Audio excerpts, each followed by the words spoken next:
Hello, I'm old Mr. Kent, and I'm 82 years old, losing my memory, and I'm on my morning E-Trike ride here in Arizona. And the interesting thing is I haven't been able to ride for a couple of days. Well, or to film, I could ride, but we had a rainy season there for 3 or 4 days, and 2 or 3 days, I should say. And I don't make videos when it's raining. I like sunshiny skies. But this morning, of course, the skies are clear, but now the temperature came, this morning when I got up at 5 o'clock, the temperature was, I think it was 46 degrees out there. And this is in Santan Valley of Arizona, so winter's on its way. And that's why I've got my flannel shirt on. So, this is going to be kind of a long video probably, but I'm going to put my poem at the beginning because it's the shortest poem I've ever written. And it goes like this. Here comes a car by. I don't like the background noise. Okay, ready? What word changes from present to past by taking its first letter and placing it last? I'll repeat that because it's so short. What word changes from present to past by taking its first letter and placing it last? I'll put the answer. You can put your answers in the comments, and I'll give you the answer on the next video. By the way, next video, I'm going to teach on how to create an unbreakable password. What do they call it? Uncrackable password. So stay tuned for that. Now, that's what I always use. I'll tell you about it when I get there. So let's get started with today's story. When I was in college, got married, and my wife and I were living in this really nice apartment. It was old. It was real old. In fact, it's not there anymore. And it was we were on the ground floor. When you go in the front door, then it opened up in the living room. And on the left, there was a little bedroom. That was my shop and my office. And then the next door was the bedroom, and then at the end of the living room was a door to the bathroom and a door to the kitchen. And when you went through the kitchen, there was a door at the end which would you could go out onto a screened-in porch. I need to explain that because of the story. Okay, well, I decided this was before I built my boat, so it's been so this is like several months before I built my boat, and so I decided that we needed to get a dog. And so I went down to the dog pound. Now, back in those days, Bellingham, Washington is where I went to college. Got to mention that. Bellingham was a small town. It's not anymore. It's just like everything else, but it was a small town. And so I went down to the pawn shop, to the dog pound. And so, thanks for putting up with me. Went down to the dog pound, told him I wanted to buy a dog, so he took me into the back room, and there was this.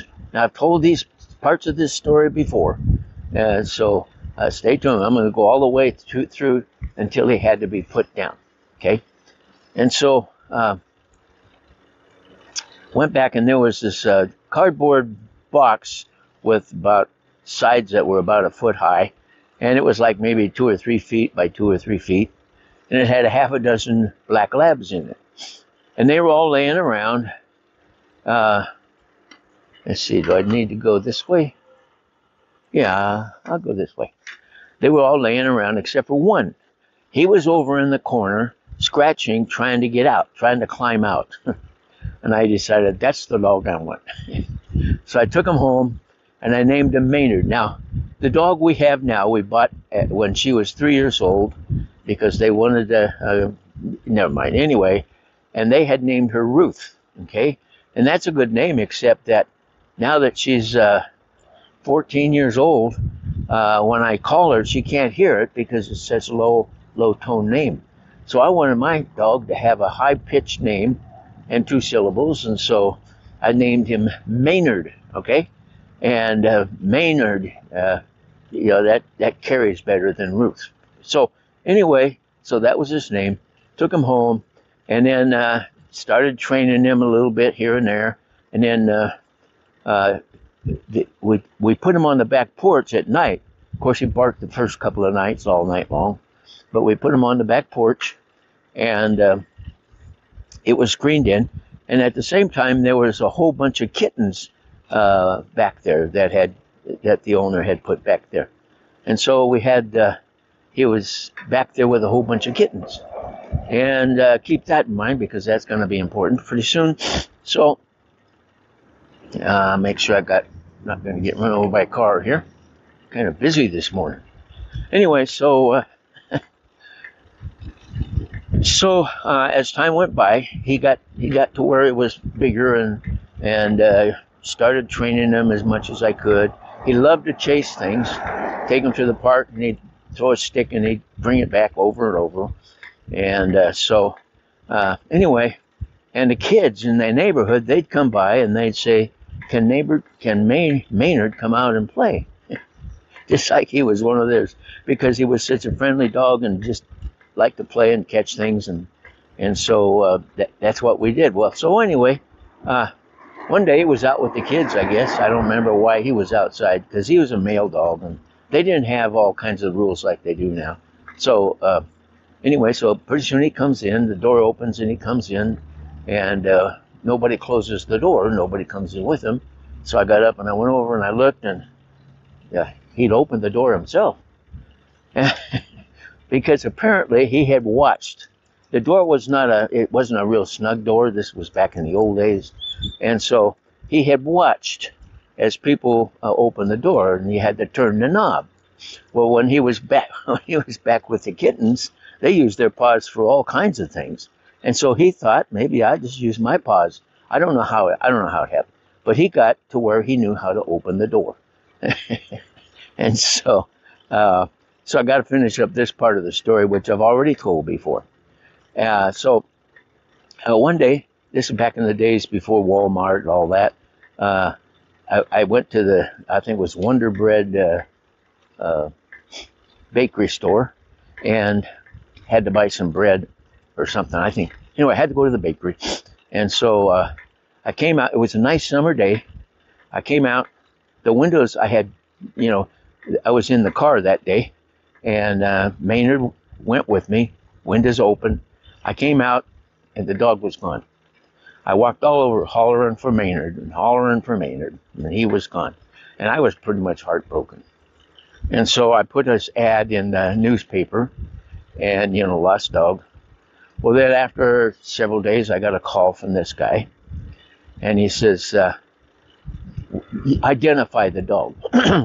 And so I told him about where little spots were here and there, and he says, identify the caller. And so I went through much as I could remember about the caller.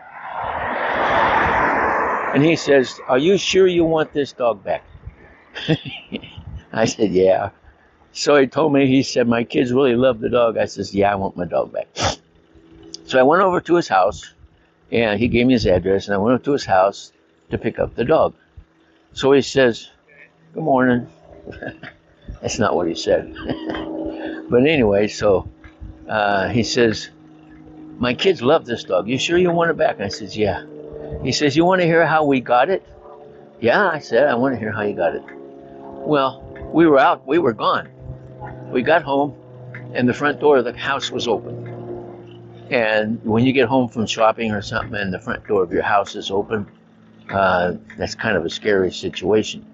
So he said he went in, carefully looked around, started in, and right there in the living room, sitting on the couch, wagging his tail, was Maynard. Maynard had opened the door and gone in on his own. And so, anyway, so I got my dog back. So And that was I've told that story before. That was amazing. Well, so then I would take him to the park, and we would take him on a picnic, and he would just he'd throw a ball into the woods next to the park, and he wouldn't come out till he found the ball. So that was one thing that amazed me. Sometimes he'd be in there for 20 minutes, but he'd always come out with the ball. Well, this other thing that happened was my wife. We had a child, and he got old enough where he could crawl. So a nice warm day, we'd take him out on the lawn. There was a little lawn next to our apartment building, and we'd take him out there and put him on a blanket, and we'd go out and just sit out and do whatever we were doing and visiting and stuff. And then Maynard was out there with us, and so then my little son, he could crawl, so he'd start crawling towards the edge of the blanket, and he'd crawl over to the edge of the blanket. And when Maynard saw that he was going to crawl off, he would go lay down right in front of him. I'm not kidding you. And so then my son, he would change directions, and he would go to another side to get off the blanket, or towards getting off the blanket. And I don't know what he was thinking, but as he got closer to the edge of the blanket, Maynard would get up, walk over there, lay down in front of him. There was no way that Maynard was going to let that dog off of the blanket.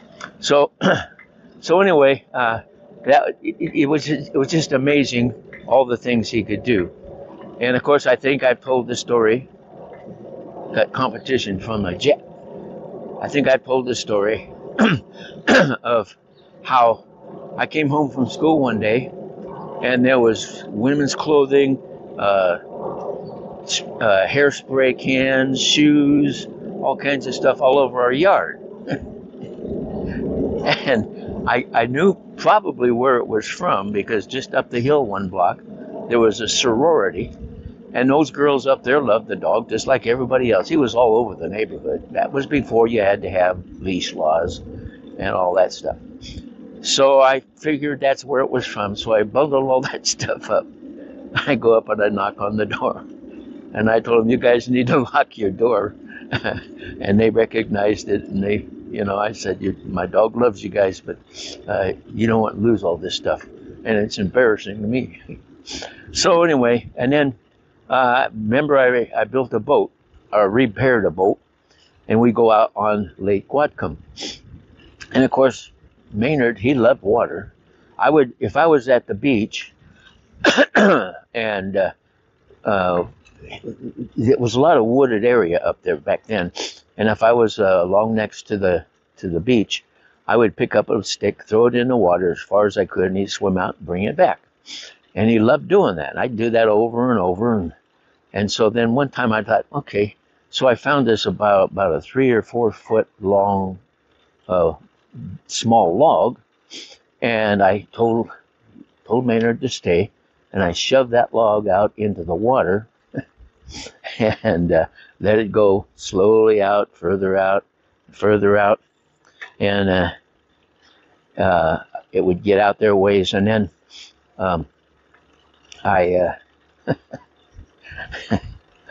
I'd say, go get it.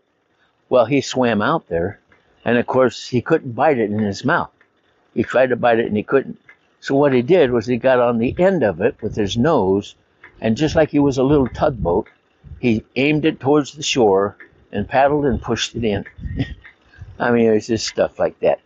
And then, of course, when we would go out in the boat to just to have a little picnic on the water or something, we'd take Maynard, and so we'd take him, and then like if he loved the water. As I've got that one picture, which I should put up here. Anyway, he loved the water, and so he would just sit on the bow up there. It was nice and comfortable. And then I would say, like we were going to have lunch or something, I would say, Maynard, jump in the water. And he would jump off the boat into the water and swim around the boat.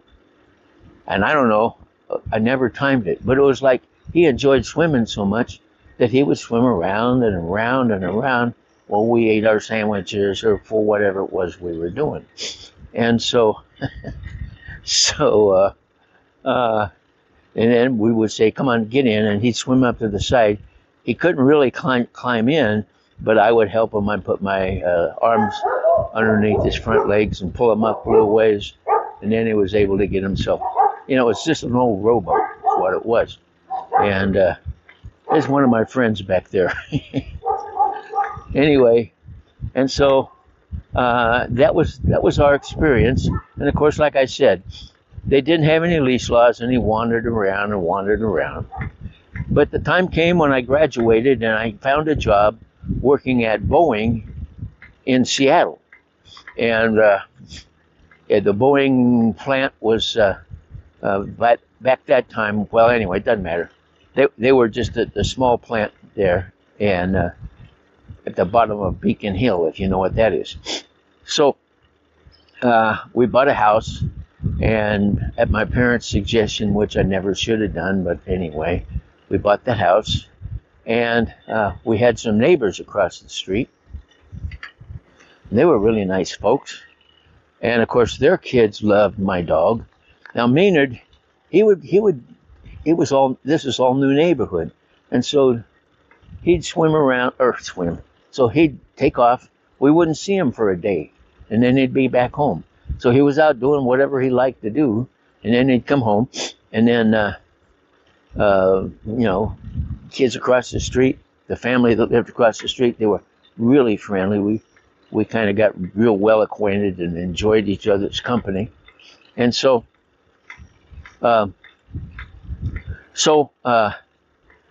anyway, so they just loved Maynard and everything like that. Well, we lived there while I was working at Boeing until I found a teaching job 8 months later. And so we packed up, we moved over to Pasco, Washington, which is in the southeast corner of Washington. We moved to Pasco, rented a house, and I started teaching. Well, the neighbor next to where we had rented came over, and she kind of complained. She said, "Your dog's peeing on my plants and killing my flowers." And I said, "Oh, no, Well, back then, I was, idealistic, I guess you'd say. And so I couldn't see tying him up. It just didn't make sense to me to tie up a dog. And he was a couple years old now. Oh, I got another story to tell about college too. So I'll leave the neighbors. We'll get back to the neighbors, okay? One other thing that Maynard did. See, remember, sometimes I talk about it. I bought a 1941 Ford pickup, and that was in the 60s. And so, that was in the late 50s. No, that was in the 60s, mid 60s. I bought it, and I got it for $85, and it ran. It was a nice pickup. It was all beat up and everything, but I had me a pickup, because all guys need a pickup. Well, then, whenever I would go anywhere, Maynard wanted to go, so I just left the tailgate down, and he'd jump in, and we'd go someplace. And I'd stop at the store, and he'd wait in the back of the pickup. And I'd come home. Well, there's one time, and he always liked to stand sideways on the tailgate. And so there's one time we're coming along, and the college was up on a hill, and the city was down here, or town is what it was then. And so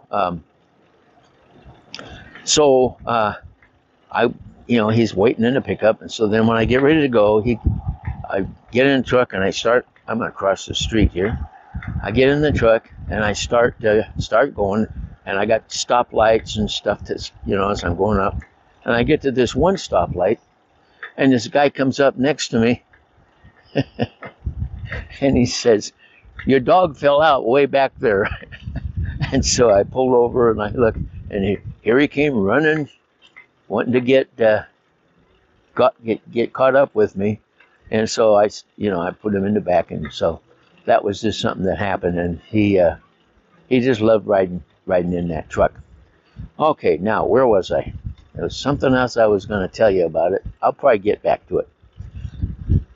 So anyway, as it turned out, we moved to Seattle and worked at Boeing, and then had to go to or transferred to Pasco, Washington, where I became a teacher. Oh, I remember. I got to go back to college again.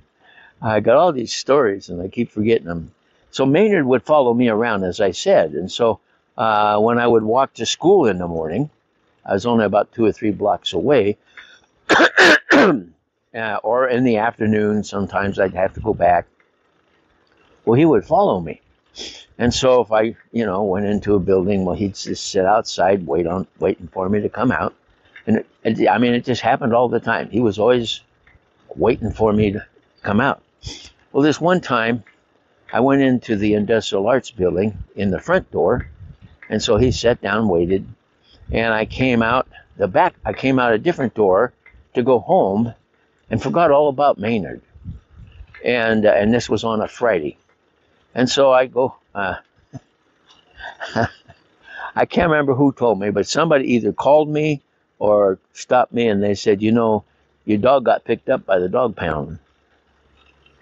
I thought, oh, yeah, he was digging holes in the garden, in the the little bush area around the entrance. He was digging holes, and so somebody called him in, so they picked him up. Well, by the time I found that out, the dog pound was already closed, and that's where it would be. And that was Friday. Well, it was also a 3-day weekend. And the dog pound wasn't open until Tuesday, okay? And so Tuesday, I go down there, and I pick him up, and he's all glad to see me and everything. And the guy says, I had to pay a fine of some kind. Anyway, and so the guy says, that is the cleanest dog I've ever seen, which didn't make much sense to me, but anyway. So we go out the front door, and as soon as we went out the front door, Maynard comes out, goes to the side of the building, raises his leg, and I swear it had to be 5 minutes before he stopped. The reason the guy said he was such a clean dog was because he didn't urinate he was trained not to go pee on the inside. And so he didn't urinate the whole time he was in from Friday till Tuesday. That's how special he was. All right, so now let's get back to Pasco. So my neighbor didn't like him, and I could have bought a rope and tied him down in the backyard, tied him to a post or something, so he could run around. But and then I didn't have that was a rental, and I didn't have any money to make a fence. And so my only solution that I could come up with was, since the neighbors over in Seattle liked him so much and the kids loved him, that I said, well, okay, I'll take him over there and give him to those guys. And so we went over, I dropped him off, gave him a big old squeeze and a hug, and went back to Pasco. Okay, so everything went along fine. And then, because I also had to rent my house out because I couldn't find anybody to buy it when I left. And so I called the people to see how they were kind of watching what was going on. He said, your renters are just tearing the place up, and how that goes. When you're going to rent a house, rent it for a whole lot more than you think people will want to pay. You get a higher class of people. Okay, and I was just trying to get it rented, so you know the rule. Okay, so anyway, so I called them up, and they said, well, we had to put Maynard down. And I said, why? What happened? Well, he just started acting crazy. He was getting mean on the kids. He was, biting and barking a lot, and just was impossible to control him. So we just had to. We didn't have any choice. You can't be biting the kids and stuff. And so that's when it dawned on me, too late, but it dawned on me that like the dog I have now, Ruthie, there's more than just a friendship there. Dogs look at it different than we do. And when she's 14 years old and 90 some odd years in dog years, when she comes up and wants to be petted, I take time. Because Maynard, he thought I was going to come back, but I never did. And so, don't mind me, I cried at the end of Toy Story 3. So anyway, that's the story of my dog. And I still like to tell the story. He was so special. So I guess that's taken too much of your time already. But I hope you enjoyed the story of my dog, Maynard. And I'll just finish my ride now. Excuse me. But anyway, I had a good dog. So I want to thank you for watching my video, and God bless.